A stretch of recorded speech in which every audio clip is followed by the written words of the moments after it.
There is probably something about yourself that you are trying to fix right now. Maybe you want to become more confident, more disciplined, more attractive, more productive, better at speaking to people, better at controlling your emotions, or better at managing your time, your money, your habits, and your attention. None of this sounds particularly troubling. After all, wanting to improve yourself is usually considered a good thing. You notice something that isn't working, so you work on it. You recognize a weakness, so you try to strengthen it. You see a version of yourself you would rather become, and you start moving in that direction. That is growth, or at least, that's what we call it. But there is a subtle difference between wanting to grow and feeling that you must constantly repair yourself. The difference can be difficult to notice at first because both can look exactly the same from the outside. You read the books, you make the plans, you set goals, you change your habits, you promise yourself that this time you're finally going to become the person you've been trying to become for years. And then somehow the finish line moves, again. You become more confident, and now you need to become more socially skilled. You become more disciplined, and suddenly your productivity isn't impressive enough. You improve your appearance, but there is another part of your body you begin noticing. You become better at handling difficult emotions.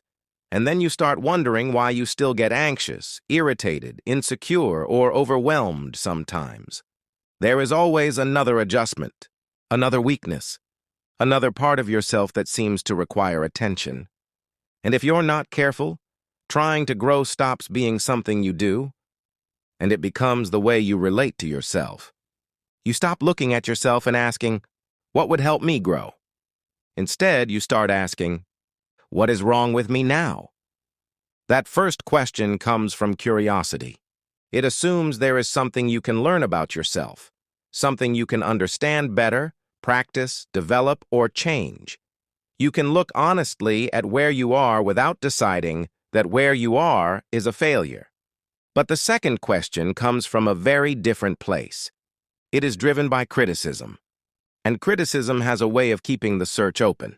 It notices what is missing, what could be better, or even what you haven't quite figured out yet. Even when something genuinely changes, there is still another angle from which to look at yourself. You become more confident, and you can still notice the moments when you hesitate. You become more disciplined, and you can still see the days when you fall back into old habits. You become more comfortable with yourself, and you can still find something you wish were different. The improvement is real, but criticism doesn't necessarily stop just because something improved. It simply has something new to look at. And this is where the whole process can become confusing, because you may assume that if you are still dissatisfied, then you must not have changed enough. So you try harder, you read another book, you set another goal, you make another plan. You decide that this time you are going to be more consistent, more focused, more disciplined, more in control. And you actually do improve, you change something, or even move further than you were before. But eventually you look at yourself again and notice what is still unfinished. And that can make your progress strangely difficult to feel. You know you've changed, because if you compare yourself with who you were a few years ago, the difference is obvious. You now handle things differently. You now know things you didn't know then. You have even become the person your younger self hoped to be in certain ways. And yet, when you look at yourself now, there is still that feeling. Not quite, not enough. You still feel like there's still something to work on, something you haven't mastered or something you should have figured out by now. And perhaps this is why self-improvement can become such a strange experience. You can spend years becoming better and still feel as though you are perpetually preparing to become better. The moment you make progress, your attention moves toward what remains. What used to feel impossible becomes something you now expect from yourself, and that changes the way achievement feels. You don't necessarily experience it as a rival. You now experience it as a new baseline.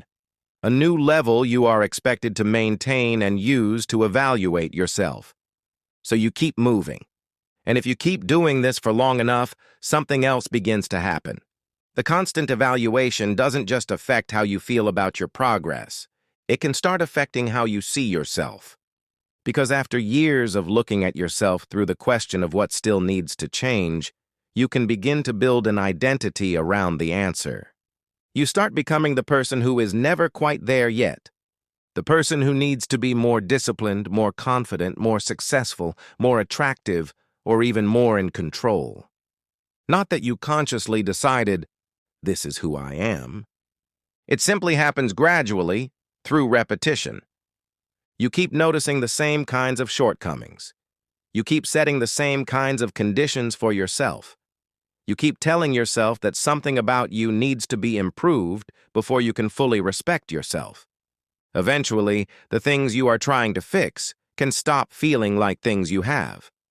They start feeling like things you are. You don't simply think, I need to work on my confidence. You begin to think, I'm not a confident person. You don't simply think, my discipline needs work. You begin to see yourself as someone who can't follow through. And once something becomes part of your identity, changing the behavior becomes much harder than it would have been before you started seeing it as part of who you are. Because now you're not just trying to do something differently. You're now trying to challenge what you've come to believe about who you are. This is one reason constant self-correction can become exhausting. Because you are not only carrying the effort of changing, you are also carrying an ongoing argument about who you are. And the more you repeat that argument, the more familiar it becomes. You may even start interpreting new experiences through it. A good decision becomes an exception. A mistake becomes confirmation. A successful day feels temporary. A difficult day feels revealing. And without realizing it, you begin collecting evidence for an identity you never consciously chose. That's the strange thing about trying to fix yourself for too long. You can become so focused on changing your weaknesses that you forget they were never supposed to become your definition. A difficult season is not an identity. A lack of confidence in one area of your life is not an identity.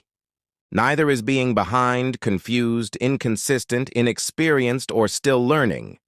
These are descriptions of where you are. They don't have to become descriptions of who you are. And that distinction matters, because once you stop treating every weakness as a statement about your character, you have much more freedom to actually work on it. You can say, I'm struggling with this, without turning it into, this is the kind of person I am. You can say, I want to change this, without adding, because there is something wrong with me. And perhaps that is what has been missing from the way you have been trying to improve yourself. Not more discipline, not another plan, not another version of yourself to chase, but a different relationship with the person who is already here. What does that actually look like? It means learning to notice a weakness without immediately turning it into a verdict. You can recognize that you're avoiding difficult conversations, for example, without deciding that you're simply a coward. You can notice that you've been inconsistent without turning inconsistency into a permanent description of your character. The difference may seem small, but it changes what happens next. If you see the problem as proof of who you are, your attention naturally turns toward defending yourself, judging yourself, or trying desperately to disprove the judgment. But if you see it as information, you can become curious about it. What is making this difficult? When does it usually happen? What am I avoiding? What would make the next attempt slightly easier? Now, you're not standing outside yourself, pointing at everything that needs to be corrected. You're paying attention, and that changes the purpose of self-improvement. Instead of asking, how do I finally get rid of this part of myself? You can ask, what is this showing me? Sometimes the answer is a skill you haven't developed yet. Sometimes it's a habit that has become automatic. Sometimes you are asking too much of yourself, and what looks like a lack of discipline is actually exhaustion. Sometimes you have been measuring yourself against a standard that was never realistic in the first place. And sometimes, yes, there really is something you need to change. But even then, you don't need to turn the discovery into a criticism. You can simply say, this isn't working, I need to understand why. Not, why haven't I fixed this about myself yet? Because once you start criticizing yourself this way, you don't just notice the problem anymore. You start explaining it by looking for something wrong with you. Maybe I'm just not disciplined enough. Maybe I'm not confident enough. Maybe I'm just bad at following through. And the more often you give yourself those answers, the more familiar they become. Eventually, you aren't just thinking, I need to work on my discipline. You're thinking, I'm an undisciplined person. That's where criticism starts becoming self-rejection. And once you reject yourself for having a weakness, self-improvement starts taking on a different purpose. You are no longer simply trying to learn something, develop a skill, or change a behavior. You are trying to prove that the criticism was wrong. You want to finally become disciplined enough, confident enough, successful enough, attractive enough, or capable enough that you can stop seeing yourself through everything you once disliked. But that keeps you trapped in the same relationship with yourself. You are still looking at yourself and asking what needs to be corrected. The goal isn't to stop improving yourself. It is to stop making improvement a condition for accepting yourself. You can want to become more confident without deciding that being insecure makes you lesser. You can want to become more disciplined without deciding that inconsistency makes you a failure. You can want to change your habits without turning the fact that you struggle with them into a judgment about your character. The change you make can remain important without becoming a verdict on who you are.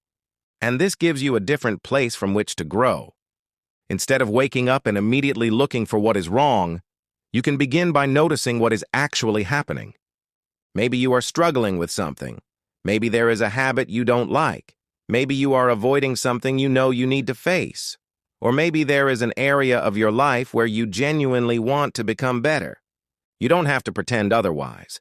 You can look directly at it and say, this matters to me. I want to work on it. And then you can work on it without turning the process into a trial against yourself. You can fail without using the failure to explain who you are. You can make progress without immediately turning that progress into the new minimum. You can notice that something still needs work without feeling as though your entire self has been exposed as inadequate. That may sound like a small change in language, but it changes the entire experience of growth. Because curiosity asks, what is happening here? Criticism asks, what does this say about me? Curiosity leaves room for information. Criticism looks for a verdict. And when you stop needing every weakness to mean something about your worth, you become much more capable of actually learning from it. You don't have to keep becoming a new person just to earn the right to feel okay about the person you are today. You can change and still belong to yourself while you change. You can be unfinished without treating unfinished as broken. And perhaps that is the part of self-improvement we forget. Because you were never supposed to reach some final version of yourself where nothing could be improved, questioned, or ever go wrong again. You are going to keep changing. There will always be things you wish you had learned about yourself sooner. There will always be habits you fall back into sometimes, situations that expose your insecurities, and parts of yourself you would genuinely like to develop. That isn't evidence that you have failed at becoming yourself. It is simply what it means to be a person who is still becoming. So the next time you notice something about yourself that you want to change, pay attention to the question that comes immediately afterward. Is it, what can I learn from this? Or is it, what's wrong with me? The first question can lead you somewhere while the second one can keep you running after yourself for years. The goal isn't to stop growing. It's simply not needing to hate yourself in order to grow. You can keep becoming better without treating the person you are today as someone you need to escape.